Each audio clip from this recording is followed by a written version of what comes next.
Hello, everybody out in the virtual world and in Sacramento. Thank you for joining this session. My name is Helene Schneider. I'm the Regional Coordinator for the U.S. Interagency Council on Homelessness. Some of you may be thinking, what the heck is that? And I will explain that in just a moment. But you're in the Energize, Strategize, Maximize, Supersize, and Stabilize, leveraging state and federal funds towards ending homelessness. I'm really pleased to have an amazing panel with us today. Victor Duran from the California Interagency Council on Homelessness, Christina Miller with the Hilton Foundation, and Michelle Smith with RH Builders based in Fresno area. So we are going to get right to it. And first, we have a polling question. So as you can see here, who's in the audience today? If you can do this poll and let's see who's in the audience. Just give a few more seconds here. Good. Get 66%, 72% participated. Let's get up to 80. Who else? Who else is in the audience?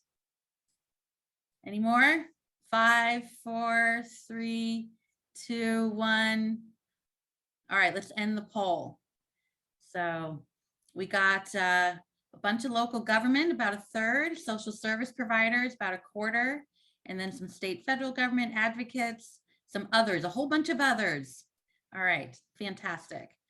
That's good to know. Am I sharing results here? Sure. Okay. Oops. Stop sharing. Okay, let's go on to the next question then. Can we get rid of that polling question? Polling question number 2. So what barriers are you currently experiencing? So you can do as many as you need here in terms of financing and getting an affordable housing project together. You can see a number of projects here and do as many as you want. What are we? Good. We got a whole bunch of participants. Multiple choice, you get. Great. We got some good 43 people, 43 responses.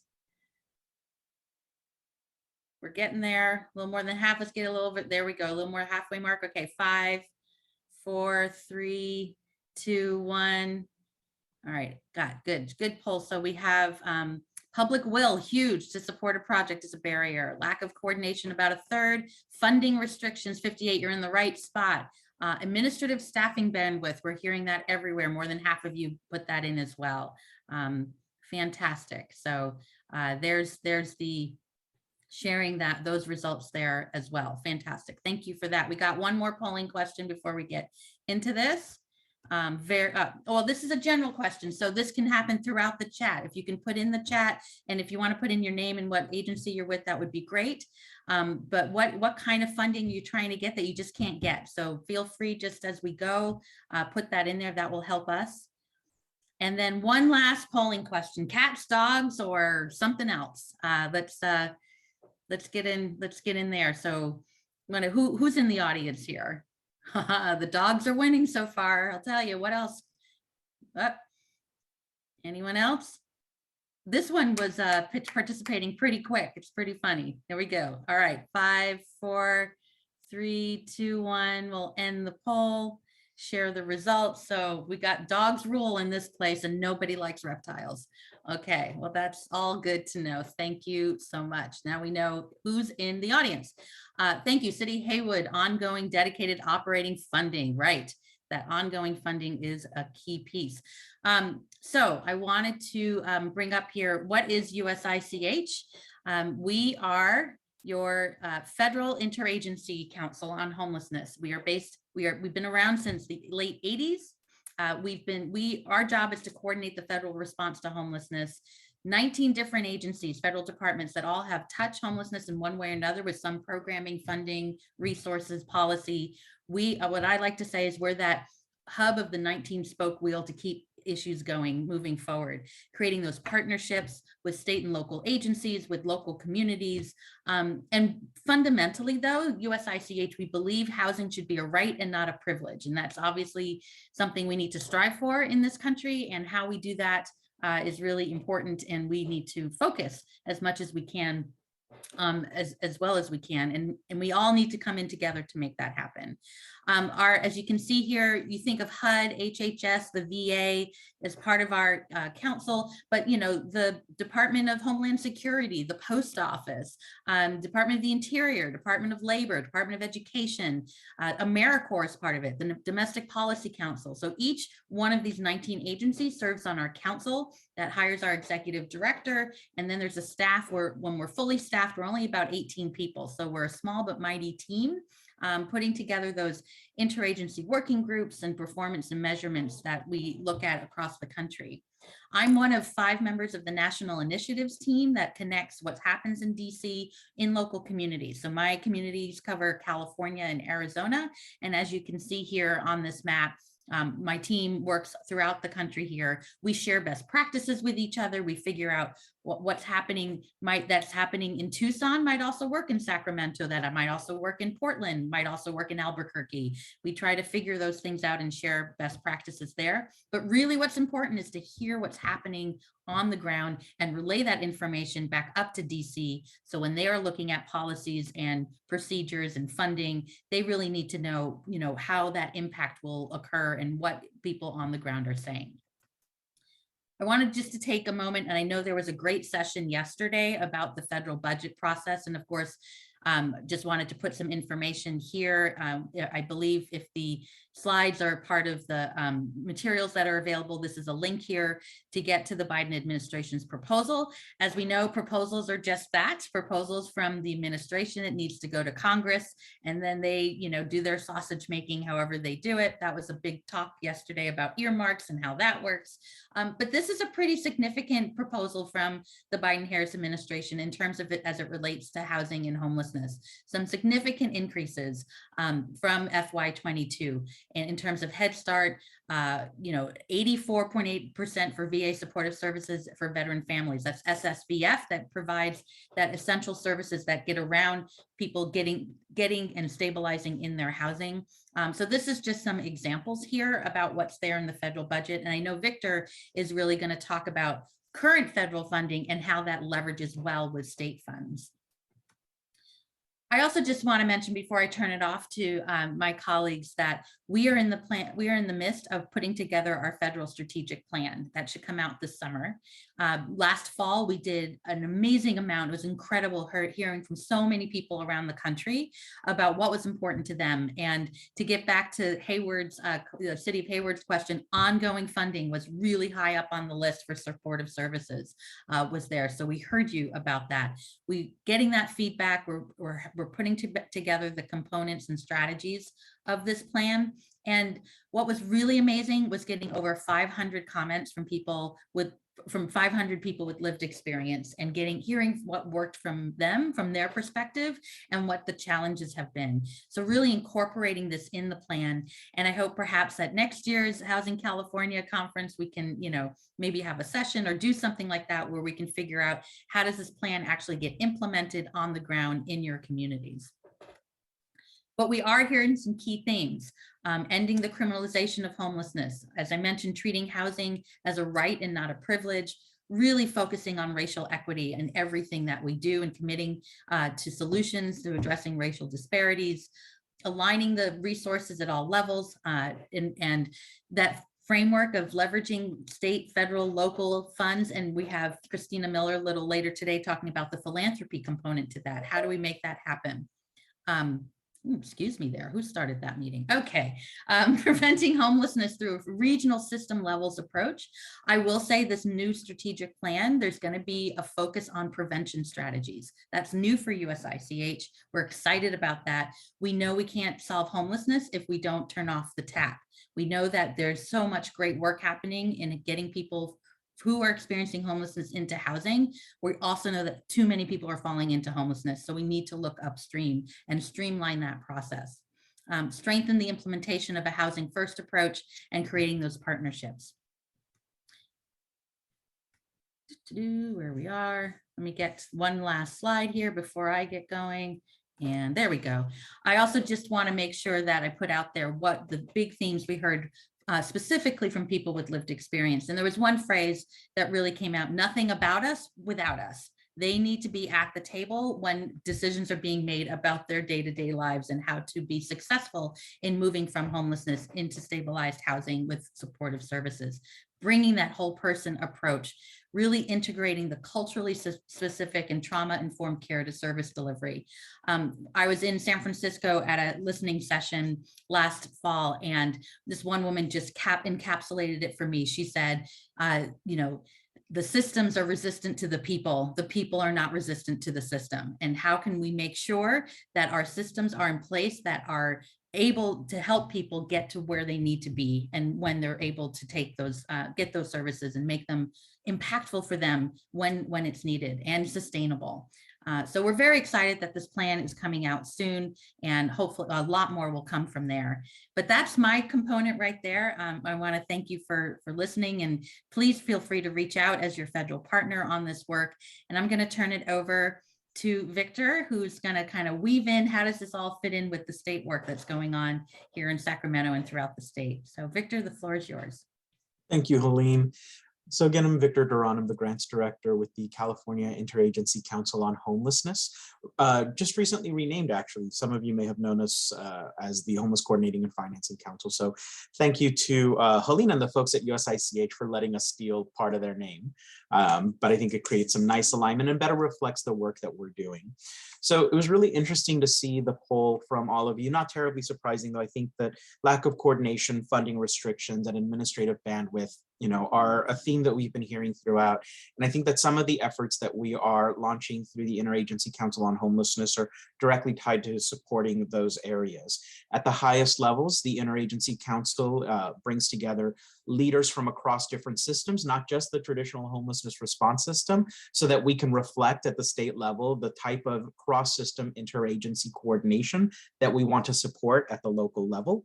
And in addition to that high-level policy work that we're developing, we are funders putting out flexible dollars that can help fill some of the gaps that folks are expressing. So in my presentation, I'm going to talk a little bit about the variety of state programs that are available. By no means will I be able to cover all of them. It would be an all-day presentation, but I'm going to hit some of the key ones and then offer some resources at the end for folks who want to do a little bit of a deeper dive. Next slide. So I'll start with the programs that are being administered directly out of the California Interagency Council. Our biggest program, of course, is the Homeless Housing Assistance and Prevention Program. Now, let me just pause and say, I hear you all loud and clear with respect to this ongoing funding versus one-time funding issue. The Interagency Council is currently on our 5th round of one-time funding. So kind of funny to keep framing it as one-time funding, but we do keep getting additional rounds of funding. Current funding is good through the year 2027. And between now and then, we'll see what additional funding might still become available. But yes, totally recognize that it is really difficult to plan. I think, there we go. Totally recognize that it's difficult to plan long-term with one-time dollars. Luckily, our funding is, while one-time, has pretty long, has a pretty long time period, spend down period attached to it, like I said, in 2027. So the Homeless Housing Assistance and Prevention Program, we're currently in rounds 3 with the 4th round coming out next year for counties, cities, counties, continuums of care, and cities with populations over 300,000. These are extremely flexible funds. And so for the folks who administer these funds or folks who partner with the administrators of these funds, as you're looking for ways to fill gaps, to fund those elements that would help you supercharge and leverage the more restrictive funding sources that you have access to, I would really encourage you all to look to HAP. And for rounds 3 and round 4, we are specifically asking all of our grantees to engage in intensive, thoughtful local action planning, including looking at other resources to do some of this work around leveraging and figuring out how you can fill gaps. 2 other programs that we have, much smaller programs. We have our Encampment Resolution Fund, recently launched a competitive grant specifically looking at resolving specific encampment locations. We awarded 19 grants. And then our Family Challenge grant, which is intended to resolve family homelessness, which families were defining as family units with a dependent minor. And that grant, the application period closes at the end of this month. Next slide. Oh, I think we skipped one. There we go. So I'll also very quickly talk about some of the programs being administered through the California Housing and Community Development Department. Many of you have heard or are very familiar with a lot of these programs. And as Helene mentioned, many of these programs strongly leverage the federal funding that has been coming in and that has been augmented in the last couple of years. Of course, Project Home Key, I think probably everyone is very familiar with it at this point, and it has been substantive investments. We're going to be up to $2.75 billion to support the acquisition and conversion of properties into affordable and supportive housing or interim housing solutions. And if you just, Google Project Home Key California, you will see how California has been at the forefront. Many articles have gone out about the amazing work that we've done in bringing this project online very quickly. There's also the Housing Accelerator Program, which is $1.75 billion to provide capital funding for shovel-ready, affordable, and supportive housing development projects. And the deadline for expending these dollars is December 31st, 2024. So again, recognizing that this is one-time funding with a specific spend down deadline. I'll also mention the Emergency Solutions Grant that has been augmented with CARES funding, because I know that it's a program that many folks are very familiar with. Although I will say that the deadline to expend is coming up very soon. It's this coming September 30th of 2022. But calling it out just because I know that it's been out there and folks have been using it and are familiar with it. And this supports a variety of services like rapid rehousing, street outreach, and homelessness prevention. And then the Community Development Block Grant is another grant that saw a substantive augmentation recently of federal funding. And it supports things like short assistance for rent, mortgage and utilities, legal support, acquisition, or operating costs for hotels and motels. And that one has an expenditure deadline that's a little lengthier. It's through June 24th, 2026. Next slide, please. The California Department of Social Services also has a variety of programs to support people experiencing homelessness. And these programs tend to be more population specific. So I'm going to call out just a few here. Again, by no means is this all of them. There's the Housing Support Program, or HSP. And this program is specifically for families in the CalWORKS program. CalWORKS, federally known as TANF, some of you may know it as the kind of, I think what has been known in the past as the welfare program, is for families enrolled in CalWORKS who are experiencing or at risk of experiencing homelessness. So there is an ongoing fund, but it also received a one-time augmentation of $380 million for this fiscal year and next fiscal year. There's also what's known as HDAP, the Housing and Disability Advocacy Program, another population-specific program. And this is to provide services to individuals who are experiencing homelessness or at risk of experiencing homelessness, and specifically individuals with disabling conditions for a wide variety of services, including outreach, case management, disability benefits. And the disability benefits, that one is particularly called out in this program. Then there's the Home Safe program. This program is for adults who are in protective services, so another population-specific program. And for those adults who are in the adult protective services system and who are at risk of experiencing homelessness, Home Safe provides a range of prevention, case management supports, financial assistance, rental assistance, utility payments, even moving costs and cleaning costs, things like that. And then there's the Bringing Families Home program. And this is specifically for families who are engaged in the child welfare system. So families that are engaged in the child welfare system and who are experiencing homelessness or are at imminent risk of experiencing homelessness can receive a variety of case management and homelessness prevention services through this program as well. Next slide, please. And then there's a couple of programs out of the Department of Healthcare Services. And I think these are some of the lesser known programs. And some folks might even be asking themselves, how is healthcare services engaging in the homelessness sphere? So there's two programs that I'll call out here. There's the CalAIM Community Supports, otherwise known as In Lieu of Services. Gosh, that's a mouthful. What does any of that even mean?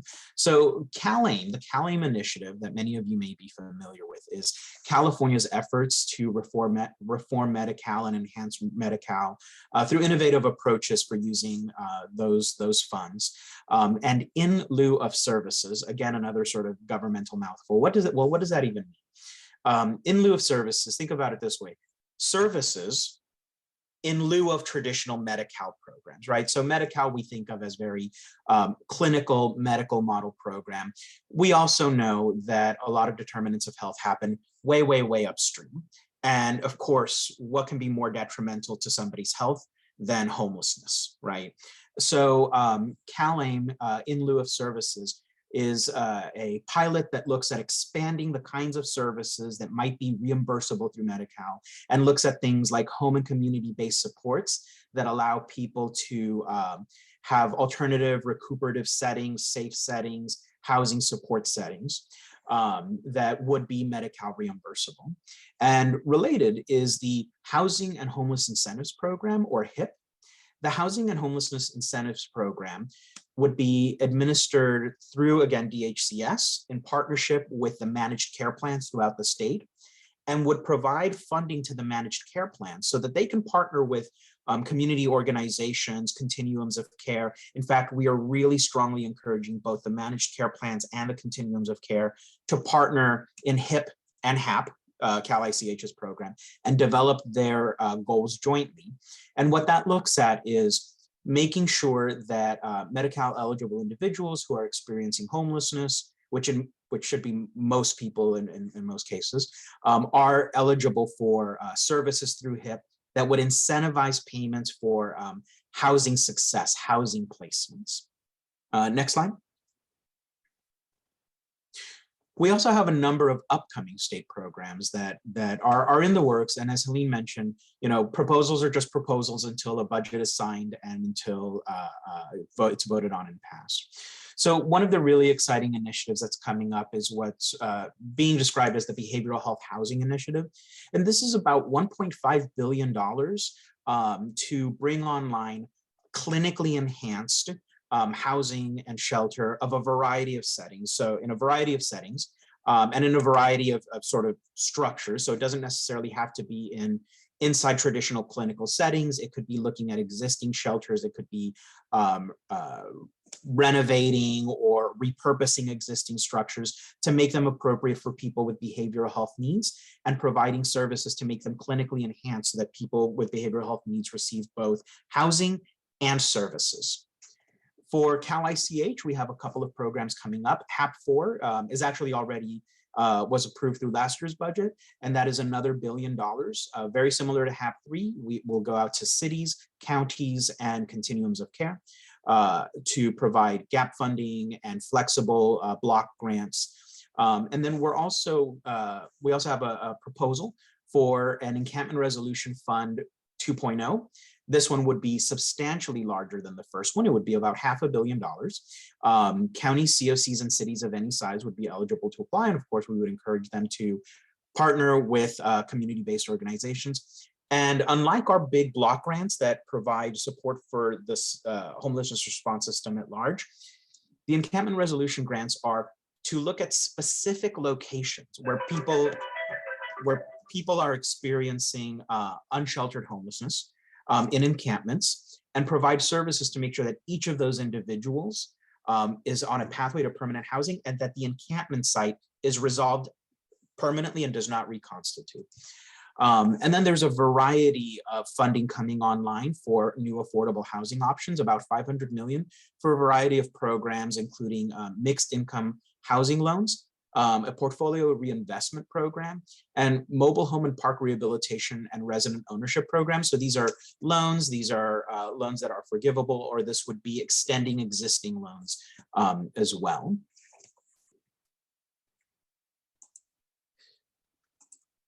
So as I shared, this is by no means the entire universe of programs that are out there. So I would really encourage folks to look at some of the resources we have online. On the screen, you will see a link to one of our guides, the Putting the Funding Pieces Together, very comprehensive, covers all the programs that I shared and a whole lot more plus provides a number of different strategies for how some of these programs can be braided, leveraged, and combined. We also have a YouTube video that walks through this guide, and it's a great video for folks who just want to have a quicker overview of all the different programs we have. And I also have my email on the screen. I encourage folks to reach out, and happy to take any questions.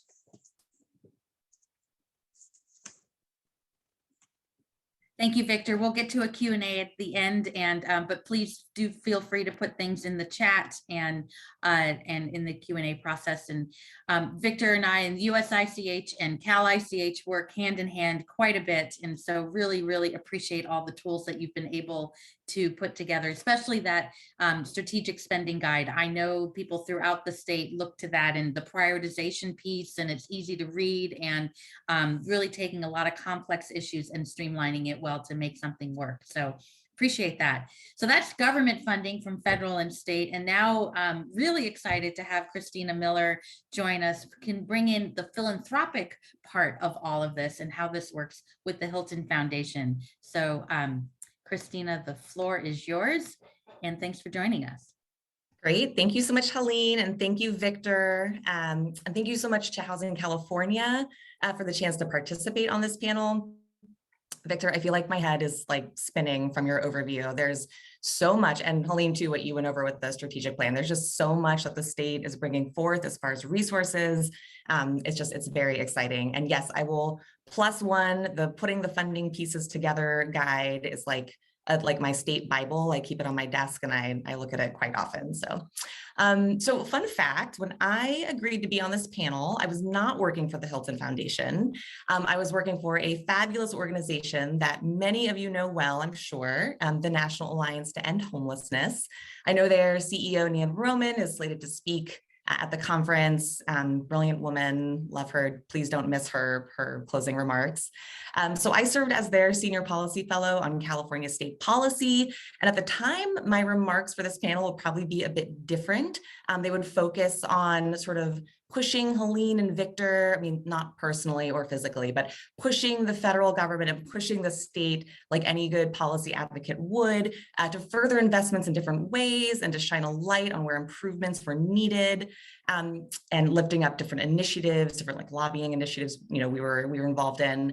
But now that I serve as a program officer at a family foundation, my remarks will take on more of a tone of education and awareness building, and what I think is probably most important, sharing out what we hear from our partners and grantees about the public funding landscape, and finally where philanthropy can fit in to further the impact of public dollars. I just want to say that I really love the title of this workshop, all the like energize, maximize, stabilize, like just all the fun eyes words. These are all the activities and foci that we like to have here at the Hilton Foundation. And lately, I think the words energize and stabilize are really, really important. Particularly for the homelessness service sector. I mean, for all of us, but specifically for the homelessness service sector, who has worked tirelessly through the pandemic and are frankly, let's just be honest, they are exhausted. I know we are all stretched in these challenging times, and I just want to personally acknowledge all the frontline workers for their life-changing and their life-saving work they deliver every day. We see you, we appreciate you, and we are sending you energy and stability. All right, next slide. So just for context, I want to briefly share what the Hilton Foundation sees as its purpose today. And I won't read you the slide, but a couple of things I want to lift up as maybe particularly interesting or relevant to this audience. First, while we have 17 initiatives, both domestically and internationally, our homelessness initiative is focused on ending chronic homelessness in LA County. But we know that if we are to successfully move the needle on homelessness in LA County, we need meaningful investments and collaborations on all levels of government, which is why it's such an important moment to see both the state and federal government bringing forth the level of resources we're seeing today, and why we've made strategic investments in state and national partners who are doing incredible work to further an agenda that seeks to secure the resources we need to make progress on ending homelessness. Secondly, I want to say that our strategic grant making around homelessness has just really evolved since the establishment of the program at the foundation. It's one of our legacy initiatives. It's been around for decades. And I will just say, 10 years ago, it was about building a case for the need for public funding streams that just did not exist at the time. An example of this is Measure H in LA County. It's the quarter-cent sales tax that generates around $400 million a year for homeless services. That didn't exist when we were when the foundation was doing grant making on homelessness decades ago. But fast forward to now, there are unprecedented public resources that still do, by the way, do not meet the need and demand. We know that, and we see on the streets, but they certainly have grown significantly. And so the grant making and the focus of the foundation is less about case building and more about ensuring that public dollars are maximized and ensuring that communities and nonprofit partners have the organizational capacity they need to be successful in absorbing new resources. We've seen over the last 5 years, small organizations who are doing service provision, go from $1 million budget to a $20 million budget, and they didn't have the CFO, right? So there's just been incredible growth, and we need to ensure partners have the capacity to do the good work that they're doing. Next slide. So here on this slide, it's a summary of how the foundation more broadly amplifies our impact across multiple issue areas.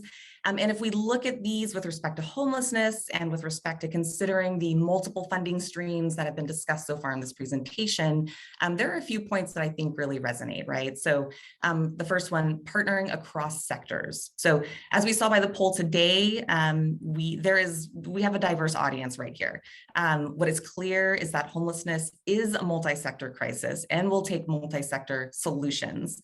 I think a strong theme we are seeing with new resources being brought to bear is that there is an emphasis on homelessness as a public health issue that requires healthcare sector resources. We just heard Victor talk about CalAIM, and that is great, but multi-sector collaboration takes mutual understanding and mutual goal building, right? Which can be a place where philanthropy can assist and be helpful. The second one is shifting narratives. Now, there is no other group, I would argue, who understands the importance of shifting narratives the way this group of affordable housers, of homeless service and policy advocates and government entities understands it, right? The endless need to truth tell and myth bust and fact check and humanize the real people experiencing the crisis of homelessness, because we as a society have internalized these very harmful stereotypes on who is houseless, of who lives in poverty, right? So the work around narrative shifting oftentimes feels just as important as the effort to secure more resources. And of course, those two activities are not mutually exclusive, right? And we just want to say we love that Housing California has made narrative shifting a core value in their work. They have done so boldly and oftentimes courageously, which we know the sector really appreciates. And finally, the theme of responding to the true needs of the community. I mean, you heard Helene talk, so eloquently about incorporating the voices and opinions of people with lived expertise in the design of the strategic plan. It is deeply important to incorporate these voices of people with lived expertise in all levels of decision making, and to create inclusive, safe, and meaningful environments where their stories and opinions can be shared. And that's been a really important focus of some of the grant making here locally in LA County and across the state. Next slide. So this slide has a lot of tiny words on it. I'm not going to go into it in depth, but it does summarize our strategy architecture known as our S25 framework. So not all foundations are necessarily set up to implement proactive grant making, where grants are sourced based on a strategic vision set forth by the foundation. But this is by and large how Hilton seeks out funding partnerships. And as we think about the public funding landscape, the opportunities that are emerging for us are, how can philanthropy support or catalyze a project's success? For example, we know that the state HAP program that Victor talked about can fund shelter or interim housing programs. So a role for philanthropy can be, okay, great, a continuum may have more shelter beds now, but what is needed to ensure those beds turn over at an optimal rate, right? Are there specific subpopulation needs that can't be met with state dollars?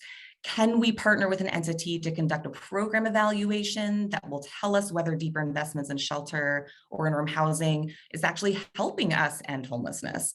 And how are other partners like the reentry service providers tapping into these new resources? And if they aren't, how can we support a stronger cross-sector collaboration? Next slide.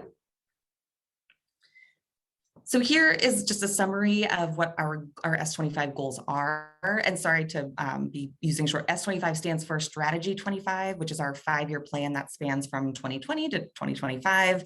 Had some pretty significant disruptions and pivots during COVID, of course, but just emphasizing that these goals serve as our North Star on how we seek partnerships. And some of these goals are pretty ambitious, and to be totally clear, they're not achievable with philanthropic dollars alone. We are constantly asking ourselves, will a foundation investment spur change or accelerate the pace or increase the impact of public funding? Because philanthropic investments will never, ever, ever match the scale of public dollars. So it's important to think about what we can test, what can we learn, and will the investment get us closer to these goals that we have mapped out for ourselves here. Next slide. Okay, so I'll end with this slide. I think I already touched on what this slide is communicating. So I'll close out by reflecting back what we've heard from our partners and what they share about the funding landscape right now. First thing, a very common theme we hear is that state dollars are a welcome relief in so many ways. And Victor, I know you touched on this in your remarks. The time-limited nature of the programs do create some concern, particularly for programs like supportive housing, where developers are looking for an ongoing reliable source of funding for service provision, but are sort of maybe relying on partners who have sort of these multi-year block grants instead. Secondly, the closer we can align reporting requirements across grants, the better. We hear all the time, it's a huge undertaking for providers, COCs, and local governments to submit timely and accurate reports when they all require different outcomes or metrics. So just to the extent that system performance indicators can be consistent across programs where it makes sense, we will have partners in a much better position to focus on doing the good work these grants intend to fund and less chasing down like diverging stats to report out on. And finally, the need for honesty and transparency around what feels like and what I would say is a workforce shortage crisis is desperately needed. So agencies across the state, across the country are experiencing very high turnover and vacancy rates within their programs, both among frontline workers and the back office admin folks. And we know this impacts the effectiveness of the work. It impacts the ability to spend down the new monies, which can send the wrong signal to funders that the sector, maybe we don't need these resources.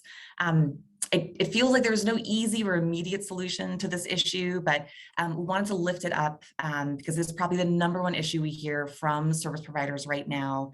And we are certain that our state and federal partners are hearing the same thing. And hopefully further investigation of this issue and some agreed upon solutions or short-term, long-term fixes will emerge. So we're excited. That is something we're sort of exploring here in LA with our partners at United Way of Greater Los Angeles and their Home for Good initiative. So I will stop there. Thank you so much for the time. And now I'm going to pass it back to you, maybe Helene, or over to Michelle. Yep, great. Thank you. And I know there's some things in the chat about getting a copy of the slides. If tech, I'm messaging with tech. We want to make sure the PowerPoint slide deck is in the WOVA app so you can access it later. That would be great. So we'll work that out. I know they have a copy. Yeah, of it I will. here, so. I know we have copies of this, so I will get it to whoever it needs to get to be distributed. Great. Fantastic. So using the app or whatever, tech does its magic. So thank you for that. So really great. And a couple things before we turn it over to Michelle. Right after this session, after lunch, is a closing plenary. And I know Christina mentioned the National Alliance to End Homelessness, and their CEO or executive director, Nan Roman, will be interviewing my new boss, Jeff Olivet, from the U.S. Interagency Council on Homelessness. So we're here in Sacramento, and please Don't miss that. I have to say both of them are incredible conversationalists and speakers. And so it should be a really dynamic way to get a better sense of the bigger picture. But what I'm really excited now is to introduce Michelle Smith from RH Community Builders, based in the Central Valley in Fresno, because now it's like, okay, fine, that's all the theory about this. And I got these PowerPoints and these graphs, but what does it really mean to actually think of something, have a concept, put the pieces together, build something, and actually move people in and give them the services that they need? And Michelle's background, both covering the Kings Tulare COC once upon a time and now working over on the community building side, is really a great example. So I'm excited to get your presentation, Michelle, and the floor is yours. Thanks, Helene. I appreciate that. And I'm just honored to be here with my colleagues from USICH, from the Hilton Foundation, and of course, our friends at Cal ICH now. So thanks for inviting me to this panel, and thanks to Housing California for putting it on. Just wanted to introduce our organization to you all, give you a little bit of context about who we are, what we do, and then we'll dive into a couple of case studies, if you will, on some projects that are either currently underway or that we've just recently wrapped up. So next slide, please.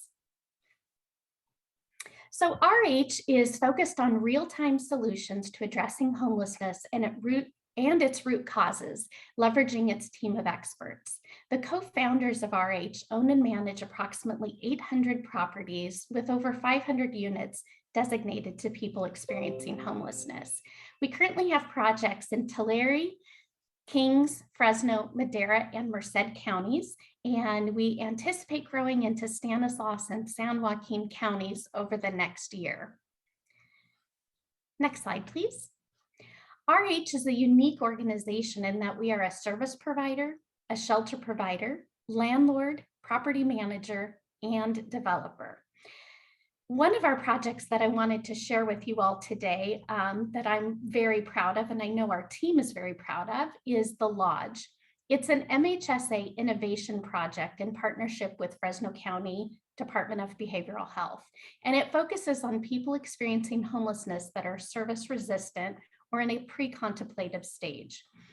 One of the keys to success in this particular project is that it has on-site mental health services coupled with peer support specialists.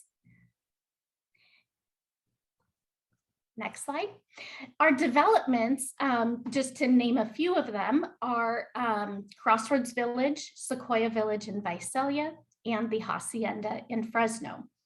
The Hacienda was one of our first projects, and it is really a master leasing model in partnership with local service providers. In just under 12 months, more than 133,000 square feet, comprising more than 250 rooms, underwent extensive renovations and rehabilitation. The property is now home to a full continuum of services, including low barrier shelter, rapid rehousing, permanent supportive housing, residential substance abuse, and outpatient substance abuse treatment. It also has an on-site pharmacy.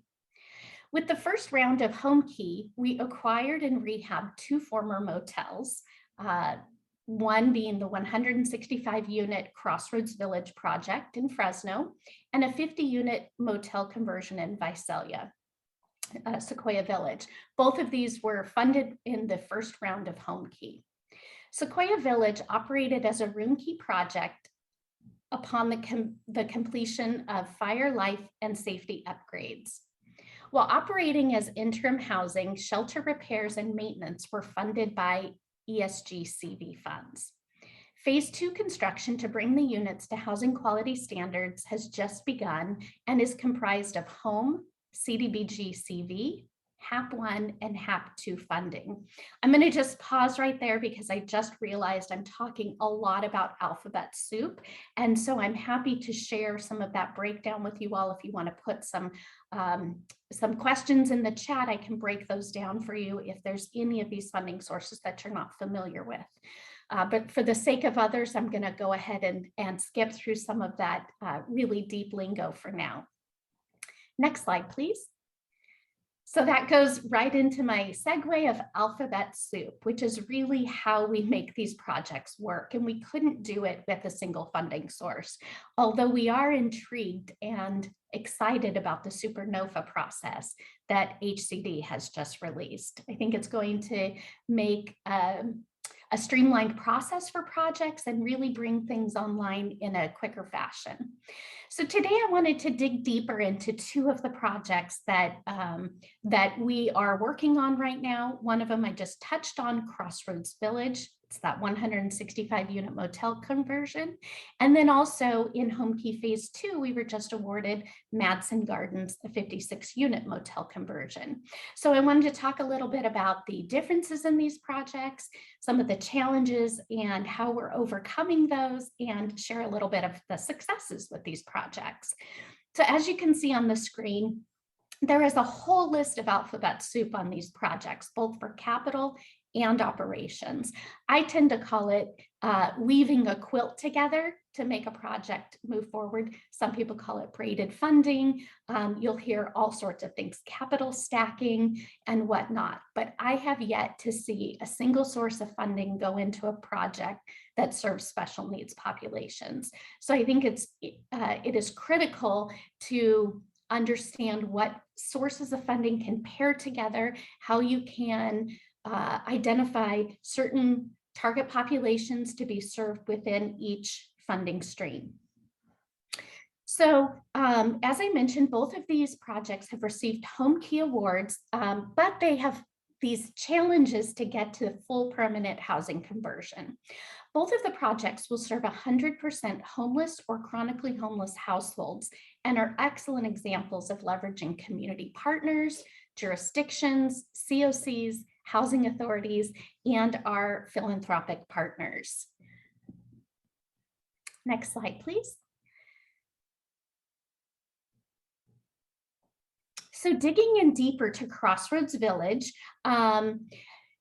we were able to take the Home Key round 1 to do the acquisition, fire, life, and safety upgrades to meet habitability standards. Under this stage, we operated the project with studios and 1-bedroom apartments in a tenant-based rental assistance model with some master leasing under a sponsor-based rental assistance model. So the project predominantly used rapid rehousing vouchers for the operations piece under Phase 1.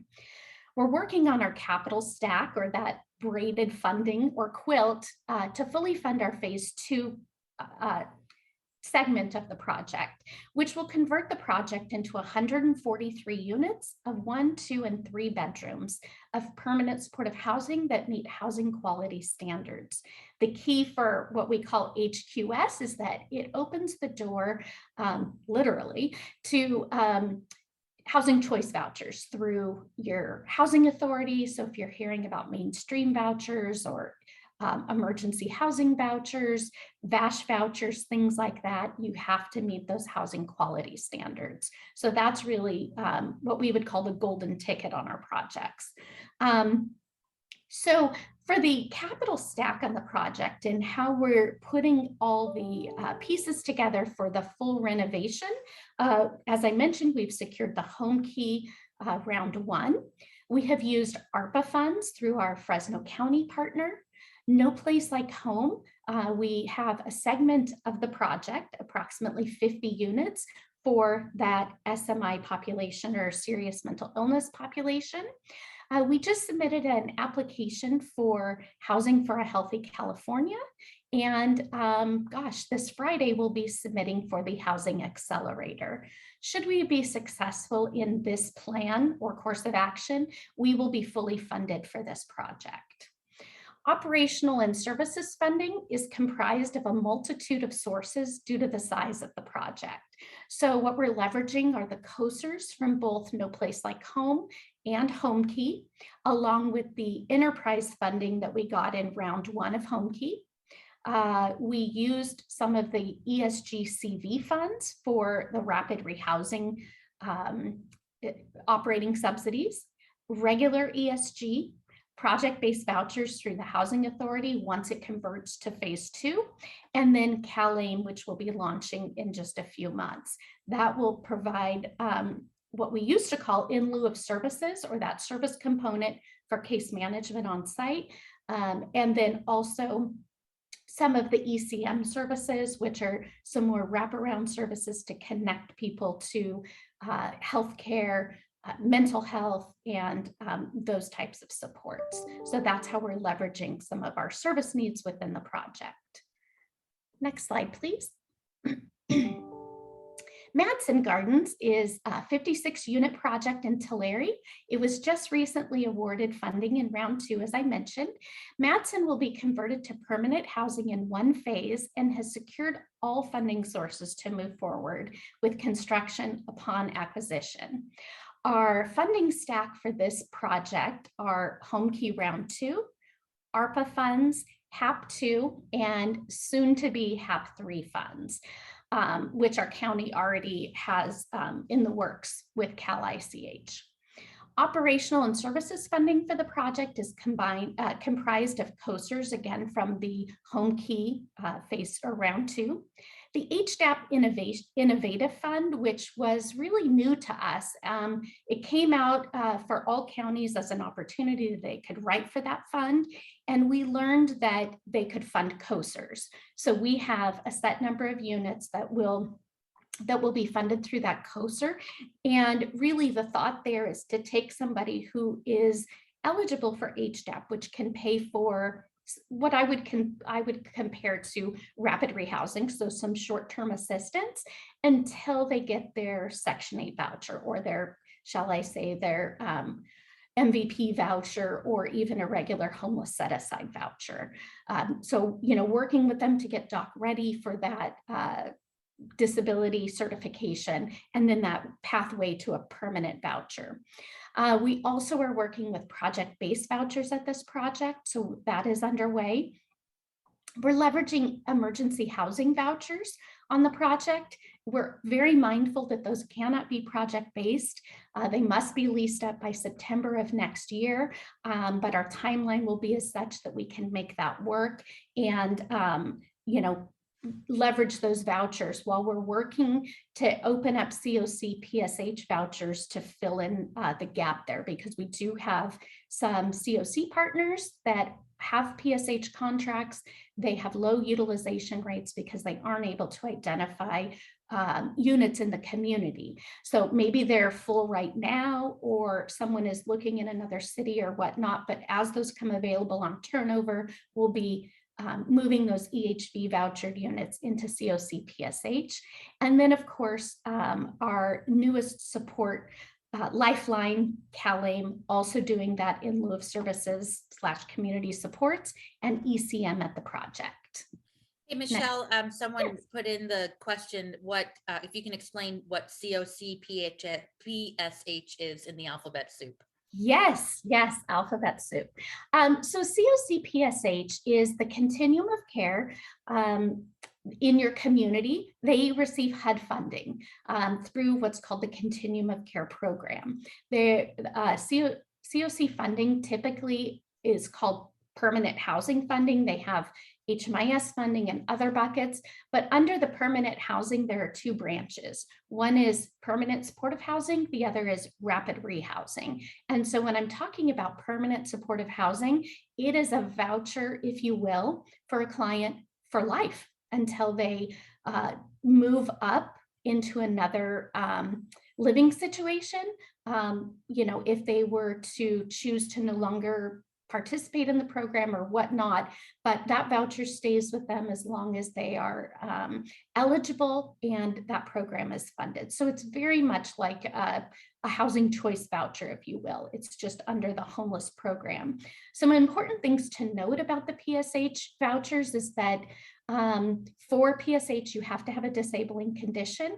And typically those vouchers are prioritized for people who are chronically homeless or the toughest to serve in the community. So, you've got a special population with those, and that's why it's so important to have other choices like your MVP vouchers, which when I mentioned in my alphabet soup project-based vouchers, I was really in my mind thinking MVP vouchers. But if you're over 62, you can't get an MVP voucher. So, we have to look further in our alphabet soup to figure out what is going to fund that space for that client or resident, shall I say. So it's really important to have some flexibility there, also with your plan, so that you can meet the needs of the community.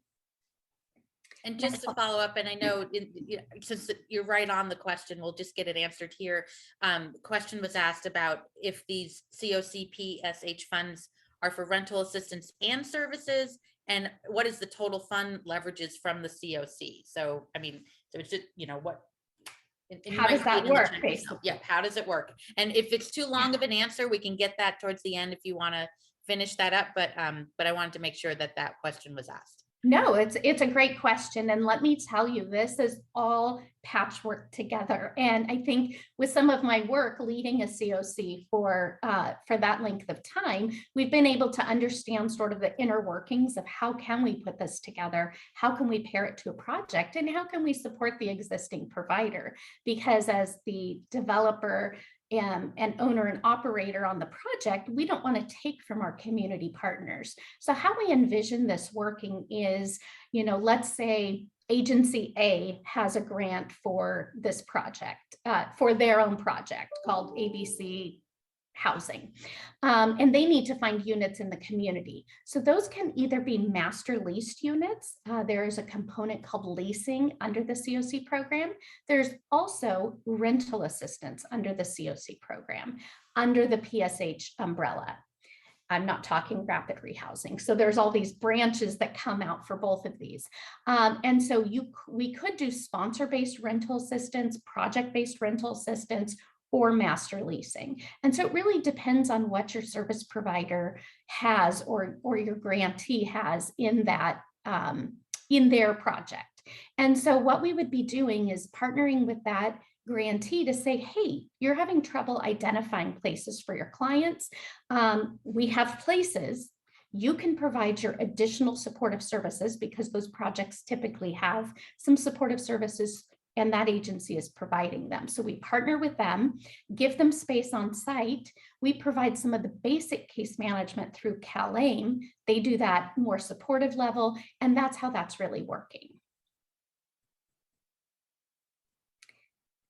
Next slide, please. So I know that all sounds, great, but there are challenges. These are hard projects to put together. We spend a lot of time working on them. And I think each one of them, just like housing someone off the streets, each one of these is a miracle to put together to get to award. And the interesting thing is the two case studies that I'm sharing with you have very different challenges. Because of the length of the time it's taking on the Crossroads project to secure that capital stack for phase 2, the project has faced a sharp increase in development costs. Obviously, a lot of that has to do with the pandemic, has to do with inflation, it has to do with scarce resources, so on and so forth. Oh, and also, touching on what Christina said, also staffing shortages. That's all the way through, not even from our, the homeless services sector or whatnot, but even in construction and all of these other fields are really impacting the costs of bringing a project online. Another challenge on the Crossroads project is it's huge, 165 units. And so we have to move folks out while we're doing the phase 2 construction. And so finding additional permanent housing that is not also, that we're not replacing or taking the place of other permanent or affordable housing. So we don't want to take an affordable housing unit offline in, doing that 1-for-1 replacement. So we have to be mindful of that and kind of figuring out how all that's going to work when phase 2 starts. So those have been our biggest challenges on the Crossroads project.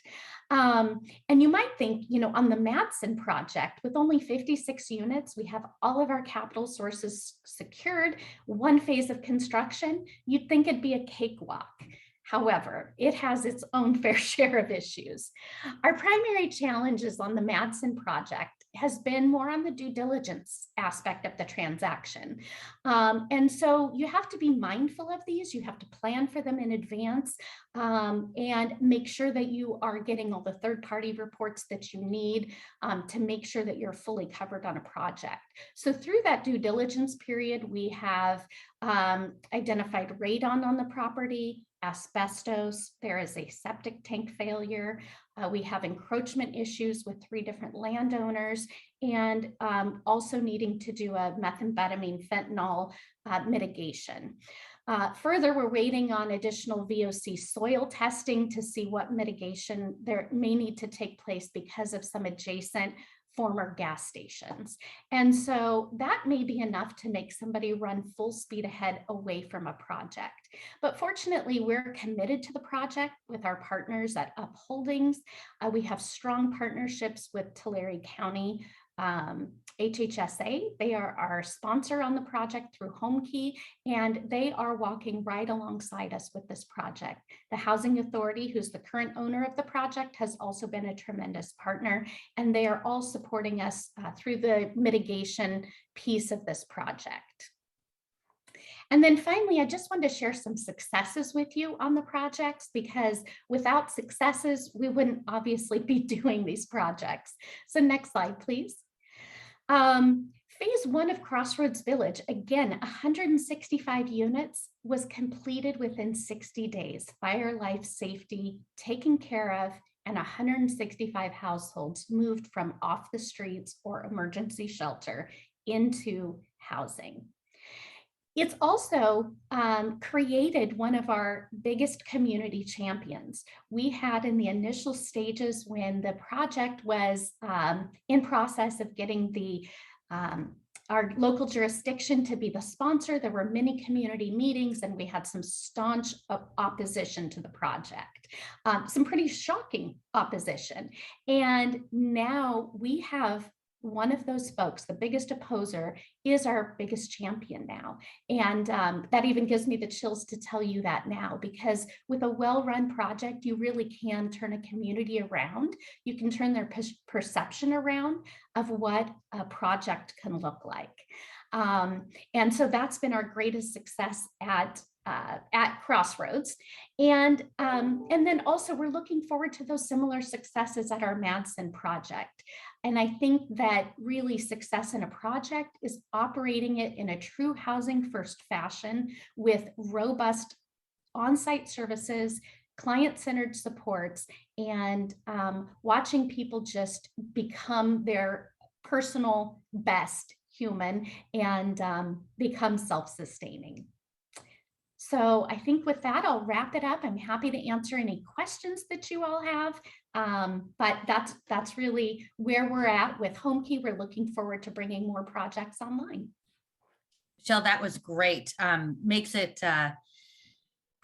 there's a lot going on there, right? Why don't we, I know we're going to do a little interactive exercise, but I know that there was a question maybe we can get answered right now. And it's about, can you share about your organization's experience with CalAIM? What initial steps did you take in particularly partnering with managed care systems? This is new for everyone around the state. And I'll just put up front, as I've been talking to people around the state, as we know, just because what happens in Fresno or Tulare or Kings County doesn't mean it's the same exact process in other counties around the state because of the different managed care operators throughout the state. But still, there must be some themes there, right, Michelle? So if you could expand on that, that would be fantastic. Yes. Well, I kind of got a head start with CalAIM in my role as the COC lead. And so kind of participating in those planning discussions at a county level and with the healthcare providers.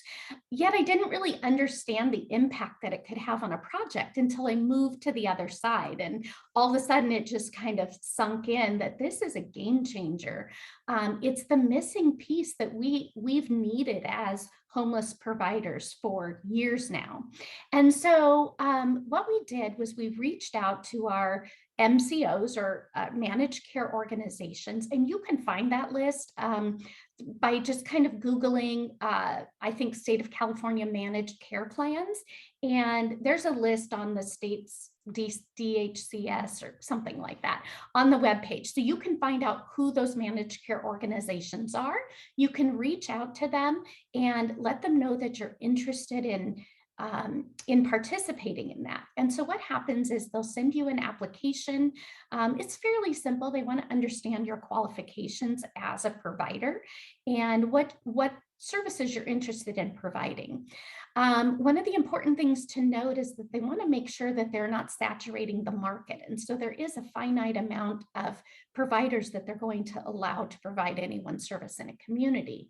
That being said, once you're approved for that, it's going to depend on what the launch date is for that particular county. So if they were a whole person care or I want to say health homes, I forget the other one, those pilots, then they are able to launch CalAIM sooner than other communities.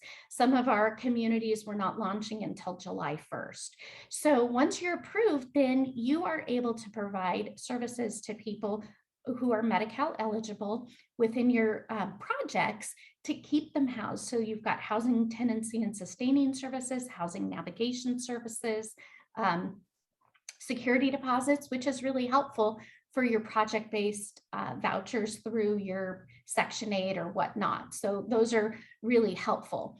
Our particular agency was already qualified in a sense and able to kind of launch more quickly because we are already a Medi-Cal provider through our Lodge project, which is that MHSA innovation project, and sort of why I put that piece in. So we're already doing Medi-Cal billing. We have some of those platforms already ready to go. And so that really helped us in that regard. And I think it's also unique that we're a developer, a property manager, a service provider. We do a little bit of all of it. And so that gave us a little bit of a head start on that.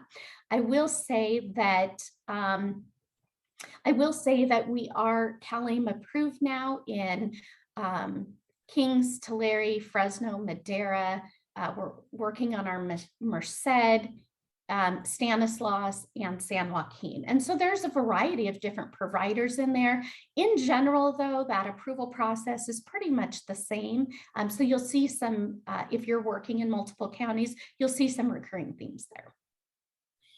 That is really helpful. And I think because it was sent at the beginning when we were talking about what kind of funding can you wish that we can get that you don't have, is that continual funding that you can plan for and budget.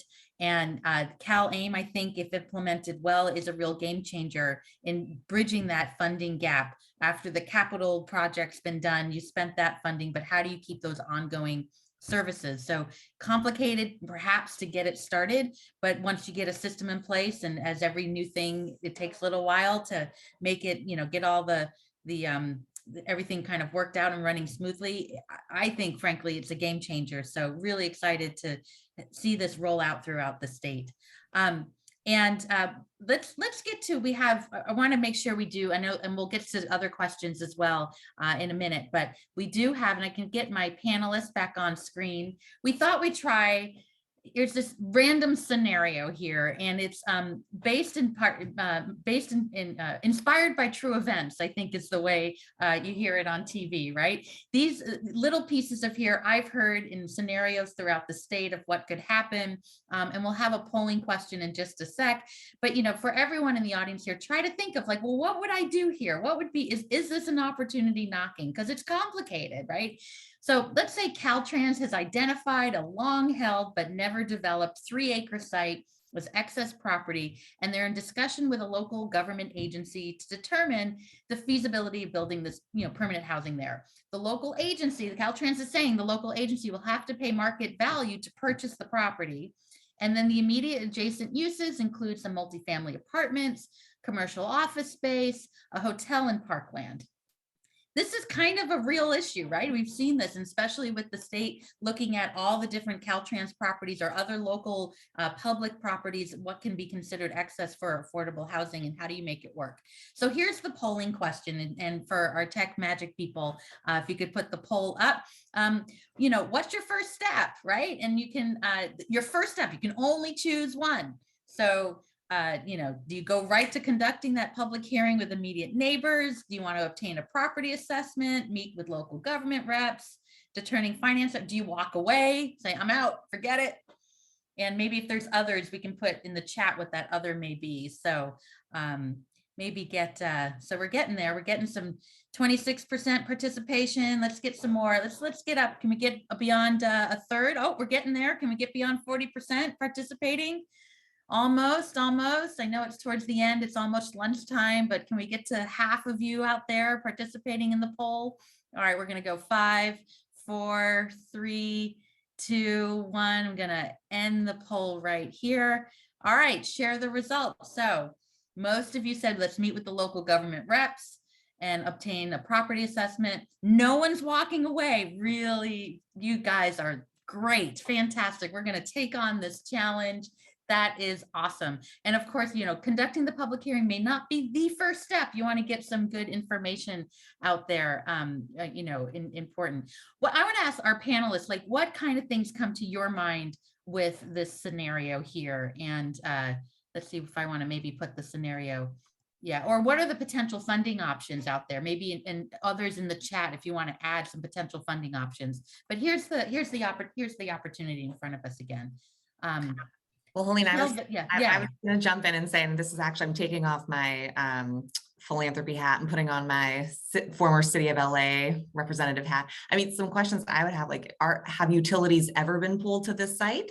If not, how far is it from a sewer line? Because sometimes trenching, doing like a 500-foot trench to pull utilities, it can be exorbitantly expensive. So sometimes sometimes like what can appear as an opportunity, once you start to pencil out what it truly takes to get it up and running, but to really build out infrastructure of a building that's going to last for generations. I think that's another kind of key thing when we think about like developing affordable or supportive housing, or housing options in general for people who are homeless. I know there's like this temptation to sort of like take shortcuts or take the easy way, or do something kind of temporary that, has a shorter lifespan because it's cheaper, but it feels really important to create, sort of dignified spaces and homes that will last for years and decades to come, right? For communities to come. So I don't know, but those are just some of my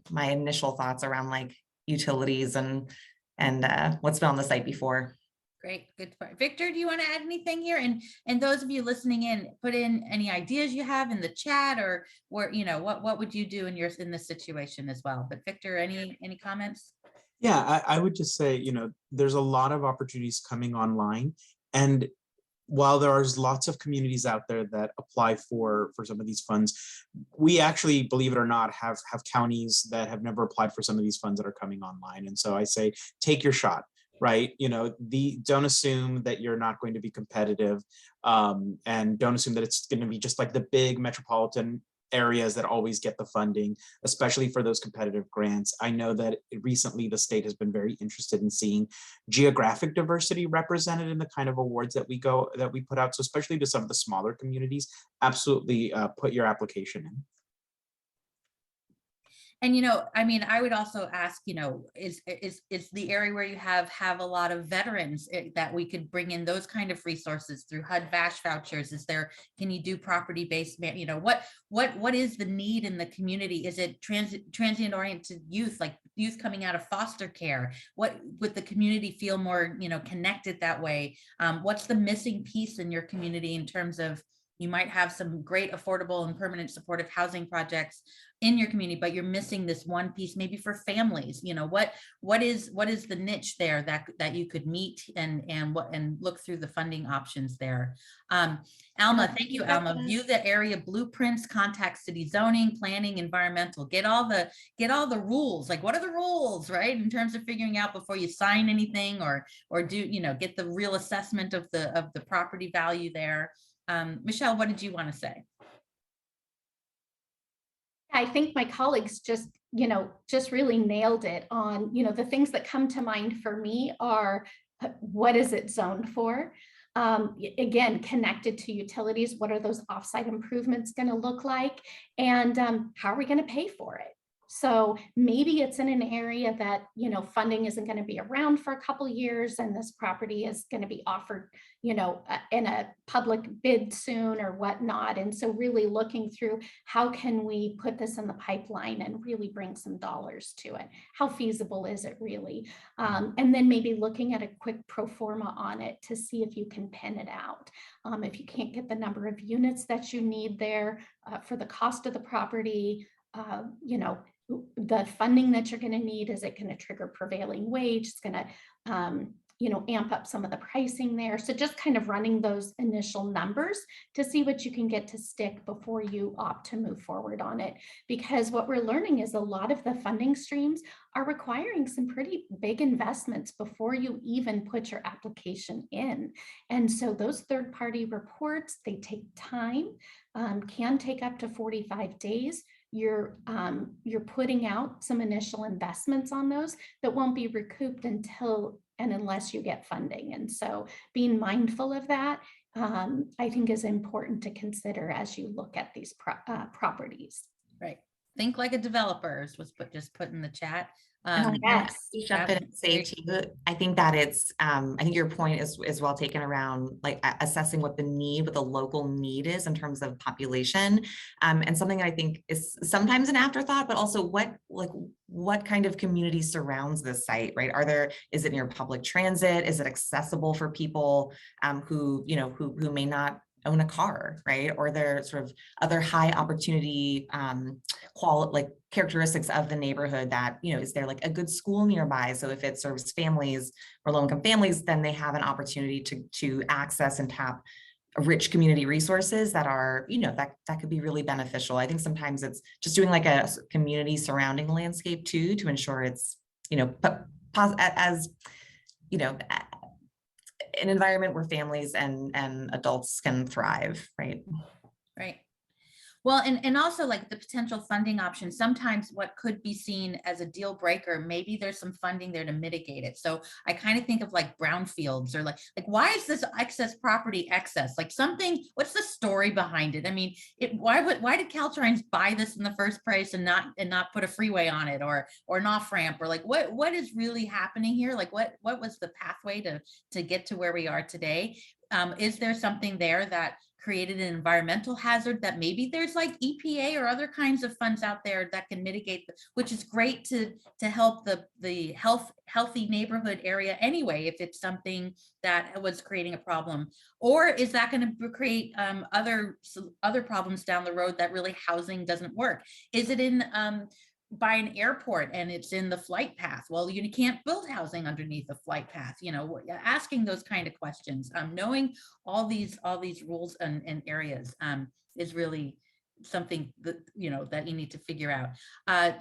Holly was asking, how much influence can a city have in requesting permanent supportive housing or certain levels of affordable housing?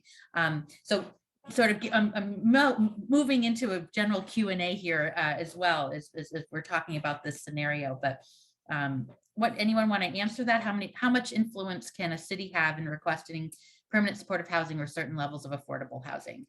I'll start. You know, many cities are the ones, I mean, if you have your local housing authority, those commissioners are appointed by your city council or by your mayor typically, or if it's the county housing authority, by your county supervisor. So I think we kind of forget that. We think of housing authorities as a separate entity, which it is, you know, from a city or county, but there is this connection there. And, you know, so who those commissioners are and who the people in that agency and what their goals are should be aligned with what those city vision could be. And especially with Home Key and others, where the applicant could be a city, a county, or a housing authority, you know, that partnership is necessary. There's matching funds that could happen. And, you know, leveraging funds in a way might help one agency or another help each other out, right? You can't do it alone, but requiring that match might say, hey, but together we have leverage and we have influence in creating what we want to see. Any other thoughts on that question? Victor, I'm kind of looking at you. I don't know, in terms of how you put the plan, you know, the funding out there, the incentives there really require that kind of collaborative approach, right? Yeah, absolutely. And although I will say, like, and this is where it's important to kind of keep in mind that there is a distinction between homelessness and housing development. They're very closely related, but they're actually kind of distinct fields. And so making sure that you are bringing in your housing development experts if you're coming at it from the homelessness response system, because they're the ones that will really have that expertise to guide you through that process. Yeah, and I think, just to tag on to that, Victor, is that, it comes down to relationships. I think through some of the recent funding opportunities, especially, I want to say BCSH, but through Cal ICH, those opportunities have really forced these different jurisdictions and stakeholders and COCs to work together. Whereas before it was like a recommendation, or only the COC had to do it, but not the cities or counties. And I think that's been key in lifting these relationships to a new level. And so to answer the question, I think that a city can have influence if they're working closely with their COC, with their housing authority. And if they're not sure how to make that happen, reach out to your COC. They would be thrilled to get a call to say, how can we do this? I think one of the things that's been helpful for me is to look at some of the dashboards online. You can see housing authority or housing choice voucher dashboards. So you can see what your lease up rate is in your community. You can see how many vouchers have been issued and then how many have been leased up. What's the gap there? That's going to tell you, hey, we need housing for this special population. And some of it is really shocking, even as it comes to veterans, what that lease up rate is. It's pretty low. Other things are, you can look on the HUD website for the point in time count for the housing inventory charts, and you can start to figure out how utilized those vouchers are in your community. And then you can step in and say, hey, I'm seeing that we have a low utilization rate. Let's work together for this project.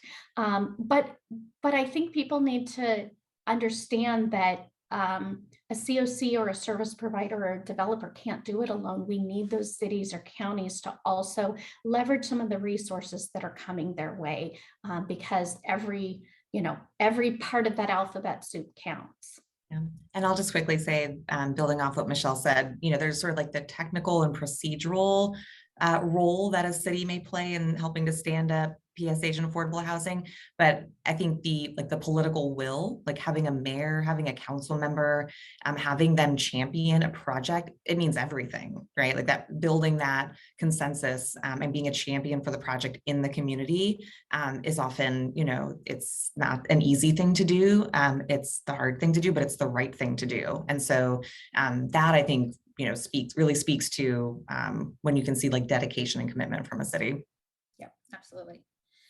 I want to ask if those listening can, if you maybe put in the chat, would be curious to know on our end, is there a program about, funding piece that you've heard about for the first time today, or, just something that you've learned, taken out of this session? Just kind of plop it in the chat would be really nice to hear from you. And I'm going to turn it over to Michelle. There was another question that earlier on that I want to get to before we wrap up, which was about your coordinated entry system.